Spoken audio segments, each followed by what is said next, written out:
Do you think that at this point, every institution effectively is looking at Bitcoin or is forced to have that conversation in the boardroom? Or do you think that there are still some where it hasn't really reached their shores? I spend probably 20% of my entire week, every week, both talking to institutions, presenting to institutions, answering requests.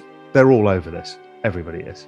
Everybody, if you talk to anybody from Galaxy to Lucre to any of these companies that see the onboarding, NYDIG, all they're seeing is wall-to-wall requests, incoming, onboarding. It takes a while. People don't understand that, for institutions to go, oh, well, we're going to buy Bitcoin.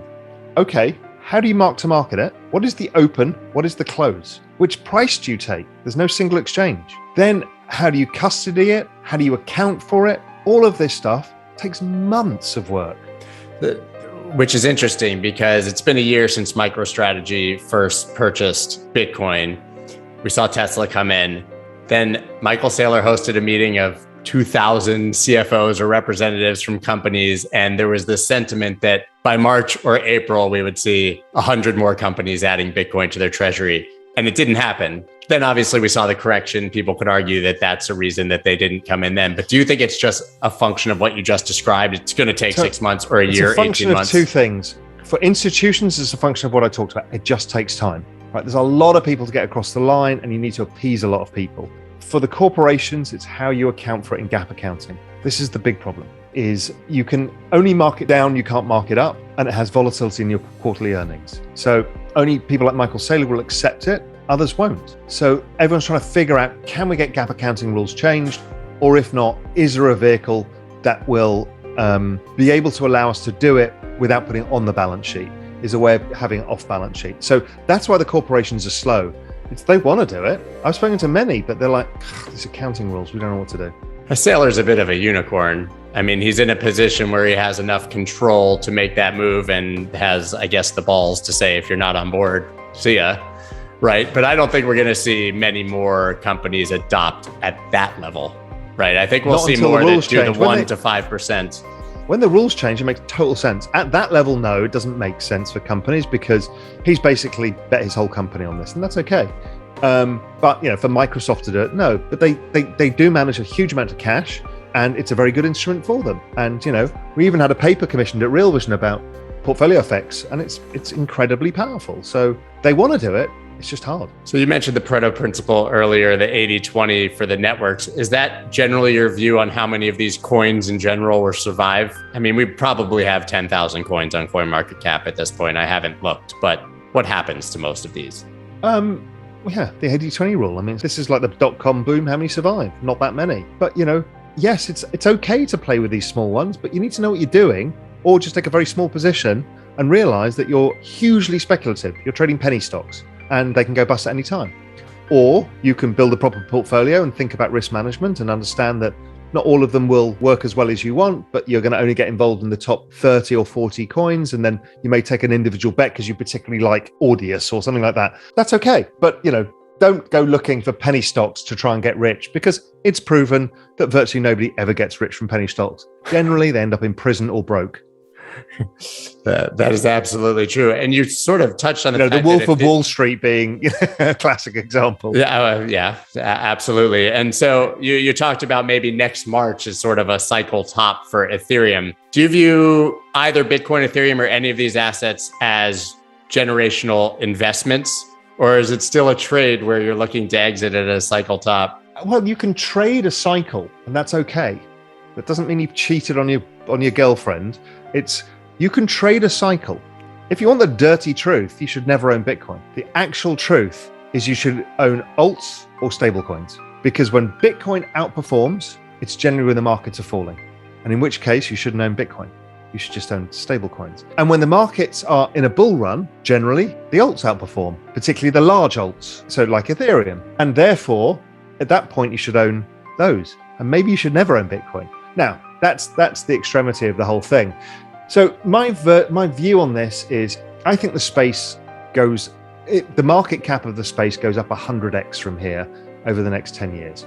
So call it from 2 trillion to 200 trillion. I mean, that's ludicrous. We've never been faced with an asset class that does that in all recorded history in a period of time like this. So the cycles are going to be important occasionally because you don't really want to sit for 2 years not making money. You might be able to make money in other stuff. But, generally speaking, you want to keep some into it. And, some people will keep all into it. I won't. I will take some off the table and do other stuff. And I will then look for the time to get back in again when I think it's going on its next move. Now, maybe we've eliminated the cycles altogether now and that it's smoother and it trades sideways for 2 years. That's possible too. I don't really have a view, but I won't be 100% my net worth the entire cycle. That doesn't make 100% sense to me. Yeah, but would you be 20? Oh yeah. And knowing that 20 could go down to 8 because of the market's. I have no issue with that whatsoever. What is your take on, at this point in either the cycle or just in the general life of crypto, on its correlation between other markets? I don't think it's correlated at all. I think the only correlation, occasionally, there's passing correlations, but they don't last. The correlation generally is central bank printing tends to rise all asset prices. So of course that features in Bitcoin's price as it does in gold and equities and real estate and art and all these other things. So that's probably one of the larger drivers, but it's not correlated. Why? Because it's a network effect asset. It's different. It's not just a rare asset. It's a rare asset with network effects. Okay, we haven't seen any of these before. This is why it keeps confounding people in how it moves. Network effect rare assets never existed before. So somewhat inversely correlated to the dollar, which goes down when they print money. Well, the dollar versus other currencies, that's not true. The dollar, that kind of denominator fiat purchasing power. Yes. Yeah, we've talked about that before. Being you can be bad, but if everybody else is worse, the DXY still rises. That's right. I mean, the dollar's going up right now, But yes, you're right. It's somewhat correlated to that. But I've always said it's the store of value which would go up and down with that. But it's a call option on the future. That's the network. And the whole space has got the same attributes. Some is more speculative, for sure, because we don't know how the network's going to get used. I mean, can't we assume that central banks are trapped and are going to continue printing somewhat endlessly in some way, shape, or form? So last year, we had the biggest recession in all recorded history, and it only lasted 2 months because we threw more money at it than any other thing in that 2 months than had ever happened before by a factor of God knows what, 10. So Jay Powell and Janet Yellen sit back in a room and go, we did pretty well there. And they kind of did. They kind of did for the economy. Yeah, they did. And for people who owned assets, it's like, okay, the world didn't fall apart and we stopped a recession. So why are they not going to do that again at any opportunity? I mean, they now go, well, Christ, we avoided the financial crisis. And then we avoided the biggest insolvency in history over the pandemic. Well, let's keep using this magic tool because it's the gift that keeps on giving. They're not going to say, well, we're not going to take it out of the box until it's a really special moment. They'll be like, fuck it, the S&P's down 10%. I'm opening the box. Yeah, unload the big guns. Yeah, of course. That's human nature. Right, but what's the end game of that? Do stocks literally just only go up? Yeah, because of the denominators falling. So are Venezuelan stocks going up or not? No, when you put it in dollars. So, but my view on this has been, and who knows, none of us have a clue. My guess is this parallel universe, more people migrate across to it. So the end of the existing system ends with a whimper, not a bang. Because enough people have already left and migrated to a superior system, and it effectively just dies a slow, quiet death. Correct. Where it affects interesting take.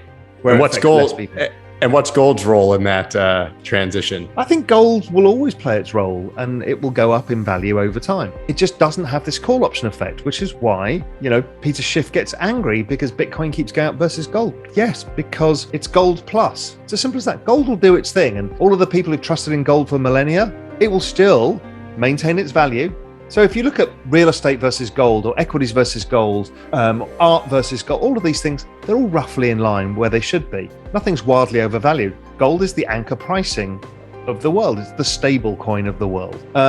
So I think that continues to work. I mean, I follow a basket of gold versus 27 currencies, excluding the dollar.